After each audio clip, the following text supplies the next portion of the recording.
Imagine being tormented every single day of school, bullied, humiliated, ignored by teachers who were supposed to protect you. And then, when they finally push you out the door, you get the last word. This is the story of how my final day at high school turned into the sweetest revenge against the very teachers who betrayed me. If you've ever felt powerless, underestimated, or wished for justice against people who wronged you, this story is for you.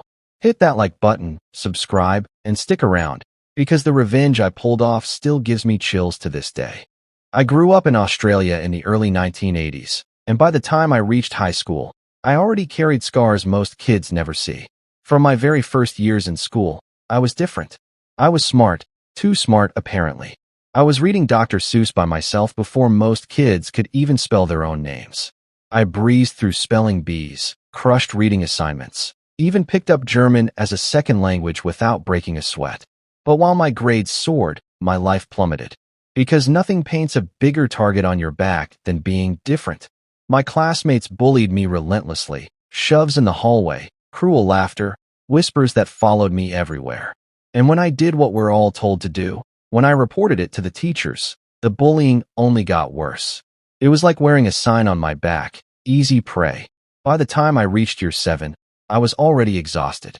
I failed that year, not because I wasn't capable, but because I was bored, broken, and beaten down.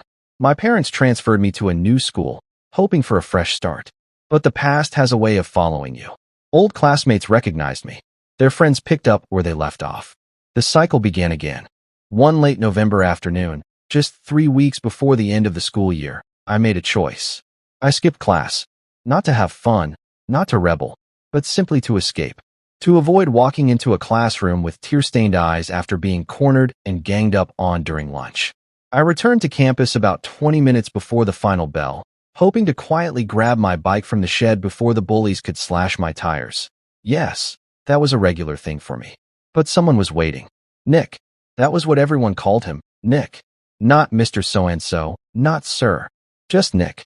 He was the drama teacher with spiky, dyed hair, trendy clothes, the kind of guy who wanted to be seen as cool by students. And he was. He had his favorites, the popular kids, the bullies, and he let them torment me every single day. He didn't just ignore it, he enabled it. And now here he was, gripping my arm, demanding I march to the principal's office with him. His hand dug into my skin. I pulled back, steadying my voice, telling him I wasn't going anywhere. When he grabbed me again, tighter this time, I snapped. Years of martial arts training kicked in.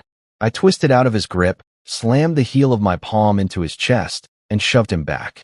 He stumbled several steps. At that exact moment, the groundskeeper rounded the corner and saw everything. From the shove, not the 3 times Nick had grabbed me first. That was all it took. I was dragged into the office. My mother was called. The choice was laid in front of me. Be officially expelled, with a letter following me to every new school, or sign the papers to leave willingly. I chose the latter, but word still spread.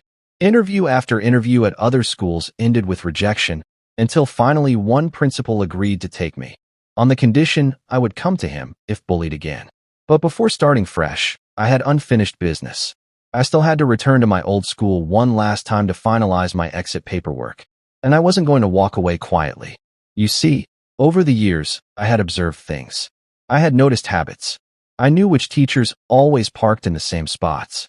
I knew the exact routine they followed when leaving school, right down to which gate they used.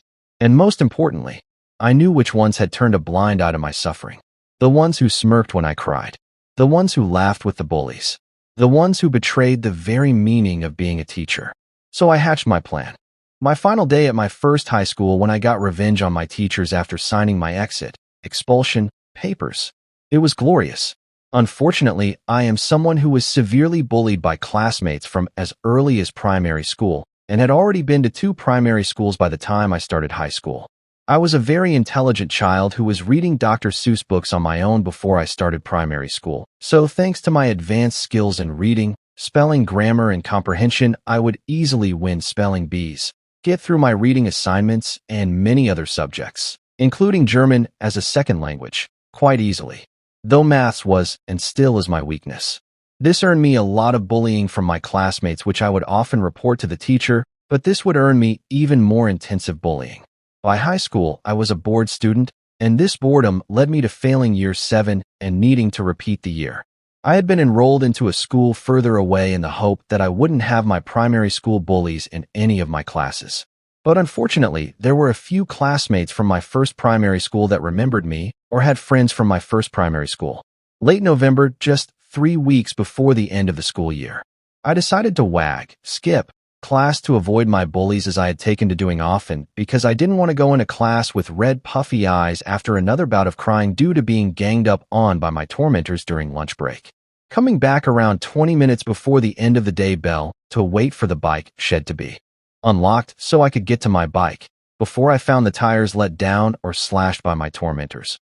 I found a teacher waiting for me as he obviously knew that I had wagged his class that afternoon and that I had ridden to school that day. He was a drama teacher who everyone called Nick instead of the usual title of Mr. with his spiky punk crazy colored hair, casual fashionable clothes, and relaxed attitude towards many students, including his pets. He was very popular in the school. But he was possibly one of the worst of the teachers who allowed his little pets to torment me daily. Nick put his hand on my arm, gripping it quite firmly, demanding that I go to the principal's office with him. I pulled away from him, and without swearing or using an insulting tone, just made it clear that I will be going nowhere with him, and that as soon as the groundskeeper opens the bike shed that I was going home. He grabbed hold of my arm again, this time tighter, and trying to pull me along with him. I escaped his grip again, and this time I admit to swearing at him to keep his hands off me, and that I will be going nowhere with him. Again he grabbed at me, and this time it hurt.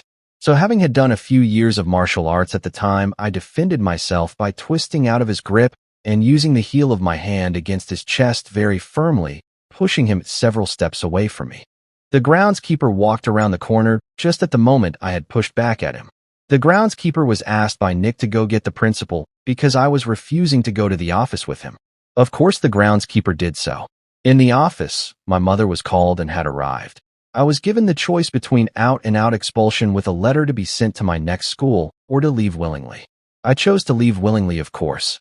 But as I went to interview after interview at several high schools, it became clear to me that after my interviews when my high school was contacted that the principal was filling them in about what happened because I got several rejections and some rather leading questions about why I was leaving that high school.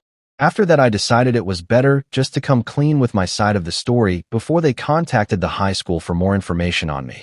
Finally got accepted to a high school on the condition that I would come to a teacher if bullied, or if I didn't trust the teacher, then to find a teacher, year coordinator that I could trust, or to come to him, and that they would hear me out.